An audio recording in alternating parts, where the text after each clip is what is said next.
Welcome to Leesburg's Parks and Recreation Show. I'm your host, Claudia Verga. Today we're at the beautiful Moat Morris home with Leesburg's Assistant Director of Parks, Jennifer McGavro. She's also an ISA certified arborist, and today we're going to tell you, she's going to teach us how to take care of our roses. Welcome, Jennifer. Thanks, Claudia. So I see we have a lot of different roses here today. You want to share a little bit about them? Yeah, we do. Since we have a historic house, we decided we also need, actually it wasn't our decision, they decided they wanted a historic rose garden to go with it. And this was a rose garden that was put in when the house was moved back in the 90s. And you know, we've added to it and taken away as roses have died, but we put in all heritage or antique rose varieties. Heritage? Yes, yes. What exactly is a heritage rose? A heritage rose is one that's just a certain age, and a lot of it varies on what rose societies you speak to. Some of them say any rose varieties developed before the 1900s. Some have parameters that you need to be able to trace the lineage back to a certain breeder, but it's just any old rose that's non-hybridized. Our modern roses now, they're hybridized. You get that real big bloom, real showy, but there's never any smell, right? They don't smell. There's no smell. Do these smell? These smell. These are wonderful. And what you don't get the showiness, you don't get that great big bloom, but what you get instead, you get a lot of aroma, a lot of scent. You get a lot of leaves because you're not fighting the diseases the hybridized roses have. It seems the more you hybridize the rose, the less you get in the desirable traits, because they're so concentrated on having a beautiful show-worthy rose that the other attributes, such as disease-resistant foliage, it kind of takes a back seat. So you know, you get a beautiful bloom, but you don't have a lot of leaves. That's what you typically see in people's yards. Okay. These guys, they're full of leaves. I mean, look at these leaves. They're bright green, they're beautiful. There's hardly any black spot, no bugs on them. They're very resistant to all of our local pests. But they're just not as showy. You know, they're usually in varieties of pink. I got the Louis Philippe behind us, which is, you know, this beautiful burgundy color. That is beautiful. And it's very showy, but it's a smaller rose on a big bush. And some people discriminate against them for that. I love it. I can't get enough of these. I'll take aroma any day. Exactly. This is Duchess de Brabant. She's got the real pretty pale pink, that perfect cupped look. This is Safrano. It's got that nice yellow in it. Oh, this smells divine, yeah. And then this is one of the older ones we have here called Mutabilis. It's a very simple flower, a very simple arrangement of petals, but my gosh, it never stops blooming. And that's considered a rose? It is considered. It's a simple, because it's only the 5 petals. Okay. But it just never stops blooming. They start out a real intense pink and they fade out to a peach and a yellow. Just a lot of visual interest. So I'm always telling people who are interested in heritage or antique roses, come on out to Moat Morris and check out what we've got. They're all labeled. Most of them are healthy. It's a work in progress. Where are they labeled? They're labeled on the plant. I've got a plastic label every year or so, because you know with the Florida weather they fade out, but we've got the names written on them. Now the trick is you got to get close enough to it to read the label. That's why I've got gloves on, so I do urge you to be careful if you go looking for that label. Because they're thorns. Yes, yes, they are very thorny. Okay. Now if I wanted to purchase roses that have aroma, where would I go and purchase those? Because they're hard to find now. They are harder to find.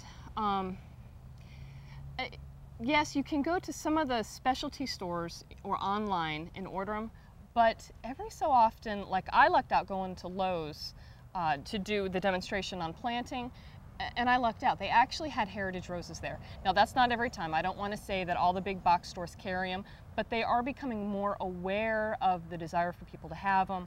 Some of our smaller local nurseries here in town, like Simon Seed, she carries the heritage roses. So it's just a matter of looking around, and depending on what variety you want. The more you get into it, the more you'll say, well, I have just got to have an Edith de Murat.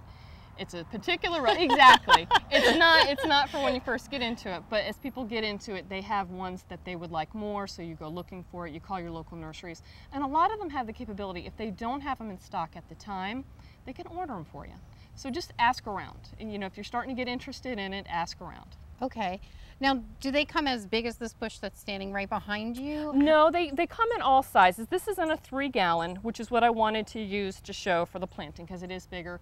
A lot of the times they're in a 1-gallon. Most of the ones I've ever purchased have been in 1-gallon pots.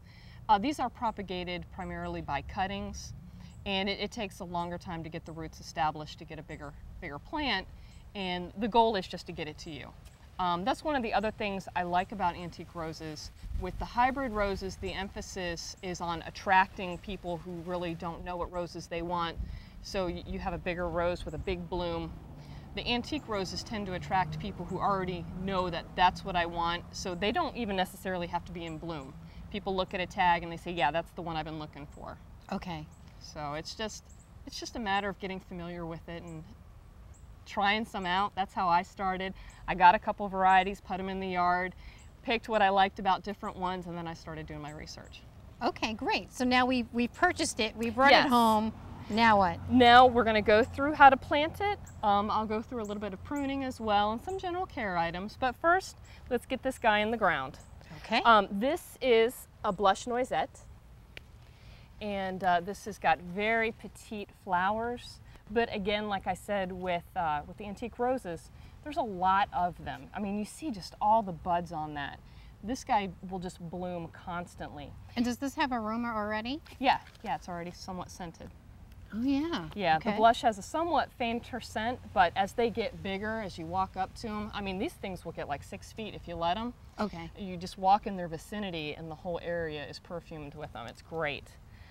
This isn't one we have out here yet, so I was very excited to find it and get it put in the ground here. Like I said, this will get about 6 feet, and I want to talk a little bit about site selection. We're right next to a sidewalk. We're at the front of the house, so we got to be a little bit careful about how we're planting, proximity to the sidewalk. You know, he's small now, but he's going to grow, and we don't want him growing into the people on the sidewalk. So I've brought him a good 3 feet from the edge of the sidewalk. I still want him close enough, though, that people walking by will smell him and see him and all that. Okay. So we got a healthy specimen. Majority of the leaves are green, nice healthy buds on them. Now is this similar to a tree? Does the roots spread out like a tree? Yes, And yes. can they create the damage in the concrete like a tree can? No, they're not strong nowhere enough? near that big. Okay. Much smaller. Which is, you're right though, it's an excellent concern with the trees, but no, fortunately with the roses, they'll never get roots of that size. Okay. I went ahead and pre-dug the hole. As you can see, the soil here is just gorgeous. A lot of organic material, Yeah. and that's exactly what you want. There's some sand in there too, which is good for drainage, because you want a little of both. You want to have drainage, but you also want to have the organic material to feed the rose, because that's its food, as the organic material breaks down. I dug the hole a little bit bigger than the circumference of the plant, mostly just to loosen up that soil, because as the roots grow out of, you know, where the pot was, and they go into that soil, they're somewhat tender and small, so we want that soil looser around there to give them the advantage of being able to grow through that. As the plant is more established and has more strength, it'll be better able to penetrate more compacted soils. Okay. But we're going to go ahead and give this guy a head start with some nice loose soil. I don't like to add fertilizer when I plant. It's too much stress already for the plant. We're planting it, we're taking out of its pot, its irrigation is going to be different. Let's not add the stress of having to use fertilizer, because it's like when we digest, it uses energy. When you fertilize, they use energy to metabolize that, to process it. And it's just an added strain they don't need. Wait till they're a little further established, a couple of months along, and then you give them some low doses of fertilizer. Okay. So for right now, we're going to put him in the ground just as he is. We're going to check the height of that planting hole. Now I noticed you didn't loosen the bottom like I see some people when they're planting. He's already loosened. I should have waited till we were planting to show you. I went a little overboard with the prep, but you're exactly correct. We loosened up the bottom for the same reason. So those roots, as they grow out, will grow into that looser soil. Okay. Because the roots will grow out to the side and down. Okay. You see how he sits a little bit high? Right. That's what we want. From the edge of the hole, he's going to sit a little bit high. We want to do that to prevent fungus. So many people want to dig a hole, bury him in it, and then mound the dirt up onto the stems, thinking that'll keep them from drying out. But what you've just done is you've introduced fungus into these tender stems. How is that? Because the roots are coated, you know, they're used to handling the microbes in the soil, the bacteria, but the green stems are not. you know, they don't belong under soil, so they're not really equipped. They're not protected enough to deal with that. It's not like a bark. So any of the soil microbes and bacteria can go through that. It's just that, and it gets damp up here, which causes fungus. And then once the plant has fungus, is that hard to reverse? Yeah, it is. It's very difficult to reverse. Either it'll fight it on its own, you can treat it with fungicides. We'll just give them every advantage we can from the start. Right. Let them get a healthy start. So we don't want it flush, we want it up above. We want it just a little bit above. Okay. And he won't dry out that much. He's well rooted. You saw how easily he came out of the pot. So he's well rooted. He's got roots the whole depth of the pot soil. And this way, you know, just a ½ inch on top, he's not going to dry out that much. The bulk of his roots are still underneath where they're getting plenty of moisture. Okay. And speaking of moisture too, you want to take into account your irrigation. If you'll see right here, this is our drip tubing for our irrigation. Okay. This isn't an overhead irrigation, it's at ground level. This will weep out water. So we wanted to make sure that we placed him where he will get a good supply of water. Okay, So I didn't even know that was there. So is Yeah. that kind of underground and above Yes. ground? It's underneath the mulch layer. So it that drips out? Yes. Okay. Yep, it drips out and it just slowly saturates the ground without doing the overhead. And I'll get into that as well after we get him planted, the reasons for the type of irrigation you want to use with roses. Okay. So we're going to backfill him and we're going to keep it loose. I don't like to pack it around him. As he gets watered, it'll pack up enough on its own. So many people, you know, when they backfill, they feel they need to slam that soil down. No, just let them be. Just go ahead, put it around them. That water will pack it down and give him plenty of protection. Once you've got him backfilled, you're going to come in with your mulch and you're just going to put a light layer. People get so crazy with wanting to put the mulch, again, all the way up the stems. Right. Doesn't need that. Just a light covering. All you're doing is you're just holding in some of the soil moisture. You're not going to suffocate him because it's a brand new planting. So you want to let him have as much airspace because they need air just like we do, both the above ground and below.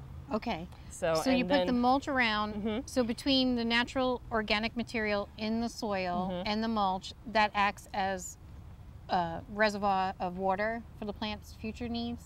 Yeah, the soil, because it's got a lot of organics, it'll hold a lot of the moisture. This irrigation here will run once a week. It'll give him a good drink, and then he'll slowly drain that soil. By the time he goes completely dry, a week will have gone by, and he'll get another good drink. It's just as important to dry out as it is to water a plant. They all need to dry out a little bit to breathe, to get that airspace. Then they need their water, then they need to breathe. So overwatering could be hazardous to your... Overwatering is just as bad as underwatering, and the symptoms are very similar. A lot of times people will see wilted leaves or the branches drooping and they just keep watering and watering. What they've done is they've taken all the airspace around the roots and he's suffocating. Okay. So they misinterpret that. Best thing you can do, just stick your finger in the ground. If it's damp, let it be. See, with how damp that soil is now, Yeah. he doesn't need water for at least another couple days. Okay. I believe this system ran on Monday, so he will be good until next Monday with this amount of moisture. Okay. So if we were home and we didn't have the sophisticated system that you have, somebody should just water it once a week? Yeah, oh, definitely. With a hose or? With a hose. I don't like doing overhead watering, and again, a lot of it comes down to fungus. You know, here in Florida, we're warm so much of the time, we've got a lot of fungal spores in the air. We don't get a lot of significant colds to kill them out. So you want to minimize your chance of introducing mold spores to these guys. So I suggest watering at the root level. You're going to want to take your hose spigot. What I like to do too is just take my hose, put it on very, very low, and lay it next to the roots and let it just water slowly over the next half hour or so. Okay, so about a half hour. Yeah, Okay. yeah, just enough to saturate the ground around it, turn it off, and then just leave them be for a week or so. You can determine it just by checking the soil. Now the mulch, does that also help reduce weeds around the tree as well? Yes, that is the biggest help with mulch is weed reduction. A lot of your weed seeds are airborne or from cars driving by, you know, it blows up. If you have the mulch, it's just one more layer of protection to keep them from getting to that moist soil. They hit that moist soil and they just go ahead and germinate, and they put out their roots and go crazy. With the mulch layer, those weed seeds land on the mulch and there's no moisture right there to help them germinate. And if you're really lucky, they'll just go ahead and dry up before they get a chance to become viable. Okay. And how often should we change mulch out? I see my neighbors out there changing their mulch. We do our mulch once a year. And what's great about mulch is every time you add mulch, you know, the mulch underneath is breaking down. That's why you do have to add the mulch so often. As it breaks down, it adds to that organic content in the soil. That's why I try to discourage people from using the plastic mulch, because there's nothing there to add to the organic content of the soil. You know, soil, it wears off. The organic component, it breaks down, it blows off. You need to constantly replenish that. And with mulch, it does. It breaks down and it adds that organic component. So it's just really good for your planting beds. So does that add nutrients to the soil Yes. to help feed the plant? Yep. So plastic wouldn't do that? No, not at all. With plastic mulch, you're just stuck with the soil you had when you originally planted the bed. There's nothing new going into it. And eventually that soil will be depleted of its nutritional Yep, value. yep. Then you got to keep adding fertilizer, and the goal, what we try to do is foster an atmosphere where we don't have to fertilize as much, because fertilizer is expensive. You know, and this is just one site. You know, the city has a lot of sites. If we had to fertilize every one and not add this component, it would be pretty pricey. Right, absolutely. So we have our beautiful rose. We have our rose planted. Sure, it will be quite successful. It's already got a great start. And next we'll go ahead and I'll show you how to prune. Right. You ready for this? So if we don't want a 6-foot Yes, rose bush, yes, this is what we need to do. exactly. Okay.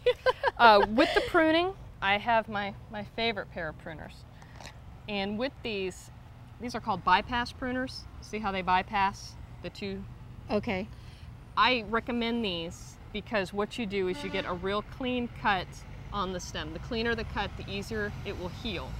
As soon as it heals, you know, you don't have anything else going into the stem like fungal spores or bacteria. It's all about trying to minimize diseases, a lot like humans. Okay. Gives you a nice clean cut. There's the other pruners, which has the flat edge and then the blade hits it. You crush the stems when you use that. And it bruises them? It bruises them and causes more trauma. So I always recommend using bypass pruners as sharp as you can get. But how much do those run about? $10. Any local Any box store? local box store has them. Even some of the smaller seed stores have them. They're everywhere. They're great. I probably go through a pair a year, just because I sharpen them. Okay. To keep them nice and sharp, and eventually they wear out. So. Now, the roses, I see that they're in bloom here right now. How often do they bloom? Are they in bloom all year? Yes, that's, again, with the antique roses, that's what's great about them. This is Louis Philippe. He blooms all year, and if you don't keep him under control, he will just grow crazy.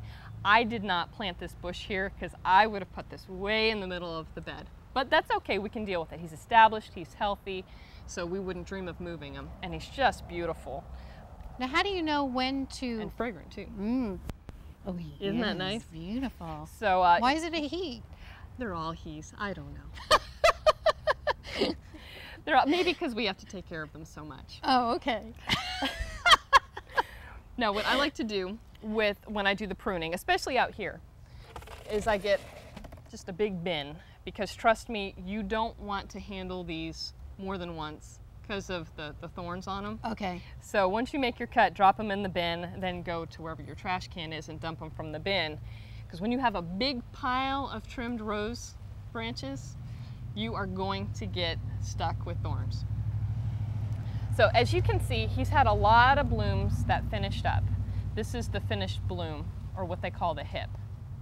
Oh, okay. So that's where the finished blooms are. Rose hip. Yes. Right? And this is the bud. That's a bud. So what you would do typically, if you wanted to do a minor pruning where you're just going to let this bush go crazy with growth, you're just going to trim off this part. So you've got where the 3 blooms had been, then you've got where a leaf is coming out from the stem. That's a node. That's a point where growth comes out of a stem. There's hormones at that point that trigger the plant to put out more growth. You always want to prune at a node. But don't go to the first one, go to the second one. And then you trim right above it. Okay. Just one quick snip. So never the first one. Yeah, just take it back another one, far enough back. There's everything on a plant is triggered by hormones, a lot like people. Okay. When the bloom is done, there's a hormone here that's signifying, okay, now we have to put our production into making hips, which is where the seeds are. Because ultimately the goal of a bloom is to be fertilized by or pollinated by a bee and then produce your seeds so you can produce progeny. Okay. So we don't want him putting his energy into that. We want him to put his energy into more blooms. Really the only reason anybody would want rose hips is if you make rose hip tea or certain things like that, which some people do.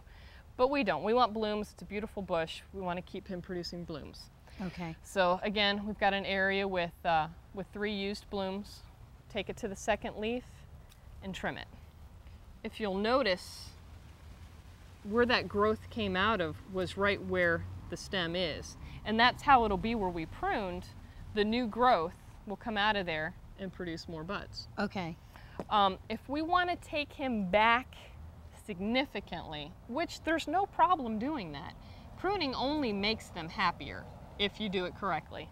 Well, then they can focus their attention On more growth. on more growth. But so many people are, they're afraid to do major pruning, especially on roses, because they think, you know, it'll stress them and they won't come back. No, it won't. It's fine. That's that much less that they have to put their energy into, because everything on this plant is used as energy from the roots. Okay. So if we want to take it back and do a major pruning, we're going to take it back gently because of the thorns, and we're going to come to a growth point where another stem comes out. Trim right above it, thus signaling the hormones at that growth node to put out more growth. Then gently pull out our branch. Okay. See, and that's not even that bad. I have cut branches, you know, God, as big as my wrist off of here before. That's how established these are. These have been here about 20 years. So, and they've just come back great. We also, with our roses, to help keep them in line, because they really do. Louis Philippe just wants to get huge, and it would be better on the side of a building where you could just let it go nuts. To keep them a little bit more under control, we treat them with a growth hormone. And it's not a restricted chemical or anything. And it's also a hormone, a synthetic hormone that triggers the plant to have shorter nodes, which is the growth area between the leaves, shorter nodes and to bloom sooner. Okay. And that keeps them somewhat stunted. Okay. So, How often would you prune your trees? you can prune them as often as you want. I come in here probably every 3 months and do a major pruning. I don't like to come in anytime more than that because they're so full of blooms. We have a lot of weddings here and the brides love it when they're full of blooms. But about every 3 months I come in here and I'm the big bad guy who cuts off all the blooms and cuts everybody back. And it's amazing, within probably 2 weeks, they're already regenerating, putting out new buds. So, I mean, once they're healthy and established, it's not a big deal to prune them as often as you need to. Like I said, if he was on the side of a house, you could let him go indefinitely. Just let him grow and grow and grow. Okay. So it's up to the owner who has them and where they're at. And now when you come in every 3 months to prune, how long does it take for, say, just one rose bush the size of this one? Like I said, it depends on how you're pruning them back. If you're going through and just doing the deadheading where we're taking off the hips, oh my gosh, you know, you'll be here a while because there's just so many because he blooms. I come in and I mean business. I take them back, you know, quite a few stems in and trim them back. You know, I'm here maybe an hour or two, but you know, of course it looks like I've been wrestling with bobcats, but you know, it does the job and they just come back healthier than ever. Okay. And when you cut them back, do they bloom more? Yes. Then? Yes. Okay, so you really want to cut them back because then you have more beautiful bloom and more fragrance, which makes it smell nice. Yes. So you are responsible for a lot of the beauty here in Leesburg then. And the antique roses are kind of my hobby as well as, you know, my profession. So I get to do the bulk of the trimming here.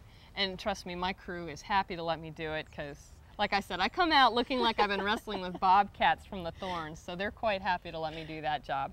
Favorite rose for you? Oh gosh. I gotta say it's the Louis Philippe. Really? Yeah. this rose is remarkable. When I came on 6 years back, this had grown a little bit out of control.